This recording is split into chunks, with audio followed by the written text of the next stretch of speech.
Hello everyone, it's Brett Matsura. Welcome to my weekly real estate brief, and this is for week number 48 in 2022.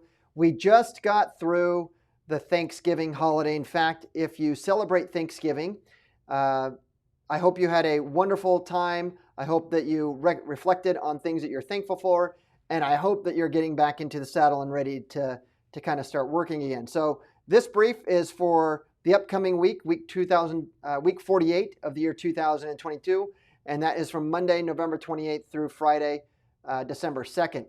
Now, a few reminders here, or a few things I want to talk to you about. Reminder for those of you that are in the real estate role-playing group that the weekly cutoff time to sign up for weekly role-playing is no longer Friday at noon. It used to be that we'd cut it off at Friday at noon and release the schedule by 3 p.m.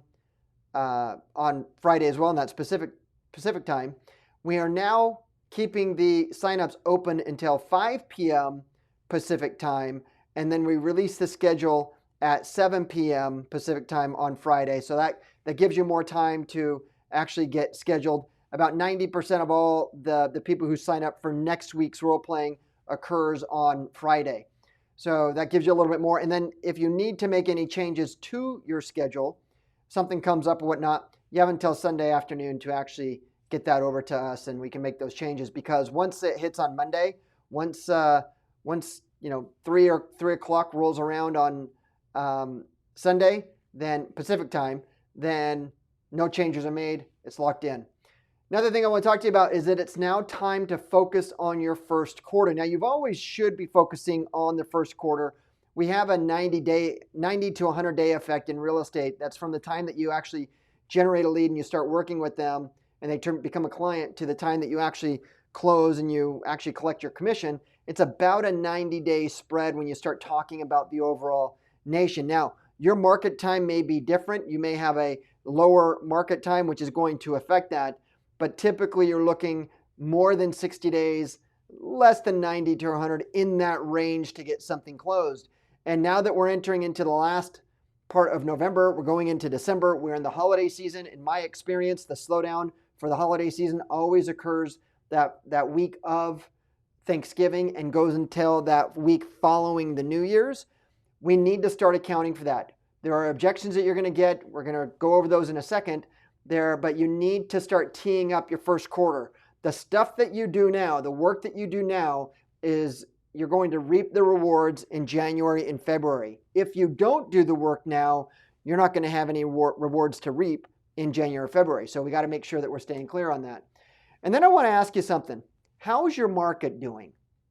Now, sure, everybody has something they can say. You know, it's going crazy. Interest rates are going up. Demand's going down. Days on market's going up. You know, these large companies are posting really bad numbers for their quarters. Some of them are closing shop, mass layoffs, but we all know the talking points. But specifically, how is your market doing? If I asked you. Now, if you have to pause and you have to think about that because you don't really know, you need to understand is that your job is to know, and you need to make sure that you're getting that information out to your sphere of influence, out to your past clients, out to the people who work, who own property in your primary market area. So I want to share something with my market. So I live in Southern California. I live in Orange County, and I want to share with you what's really going on in my neck of the woods. So I'm comparing this to pre-COVID levels. So 2019 October to October of last month, October of 2022. So you can see here that we have on active sales, we have a 41% decline. When we look at solds, we have a 33% decline. So last October, and I'm accounting it for October to October because it's not fair to compare like an October to a July. We've got to make sure that we're accounting for month like month. It's a year over year. In this case, it's a 3-year. I just want to do pre-COVID versus post-COVID. But then when we look at days on market, days on market in October of 2019 was 30, and right now it's 23. Now, here's the thing you need to understand is that a few months ago, it was like days on market was like 6. Sometimes it was like 2. So we've drastically come up. Although it hasn't really changed, we've seen our days on market go from a single digit days on market into a double digit into a 20-day on market. And I think it's still going to trend going there. Now, if we look at the median sales price, 705,000 October 2019, 935,000, about 25% increase just in that time frame. Now, here's why I want to highlight this. None of this matters. The numbers on this page absolutely doesn't matter at all. What matters on this page is the story that you put behind it. Is what do these mean? Now, this is the same thing with the consumer. They don't know what this means. They only see numbers. You're the ones who have to actually put a dialogue to it. Now, let me share with you what I'm seeing here. Is as far as real estate agents are concerned, there are 41% fewer homes on the market, and there are 33% fewer sales.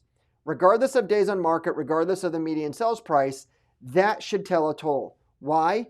Because what this is telling me is that if you sold a property in October of 2019, 1/3 of the agents who sold a property in October of 2019 did not sell one in October. Listings. If you took a listing in October of 2019, then 41% of the ones who took them did not take a listing in October. So the pie has drastically shrank, but yet we still have the same amount of people sitting at the table. What is that going to do? Well, we're already in a very competitive market. That's just going to bring more competition. There's going to be lesser pie to eat, and there's going to be the same, if not more, mouths to feed. Here's the thing. The things that you do this month and what you've done this month and what you're going to do in December is directly going to relate to your success, your compensation, your business in January and February. So don't let your foot off the gas. Hugely important that you stay engaged. Hugely important that you focus on lead generation. Nothing else matters. Focus on lead generation and lead conversion. What is that? Well, what are your sources of business? Now, I want to let you know, prospecting is an activity. It's not a source of business. A source of business is your sphere of influence, your past clients, around just listed, around just sold, your primary market area, your expired listing program, your for sale by owner listing program. Maybe you're going after defaults. Maybe you're going after divorces. Maybe you're going after probate or recently deceased. There's a lot of different sources that you can do. Now you have to focus on the activities that's going to generate those leads.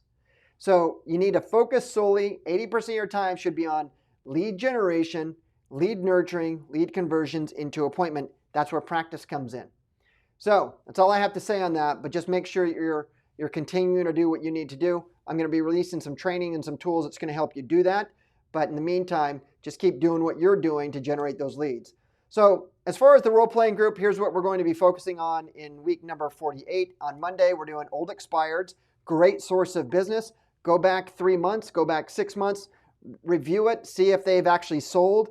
In my experience here in my market is that typically someone who had put their home on the market and didn't sell, that they still sell most of them sell within a 2 or 3 year time period.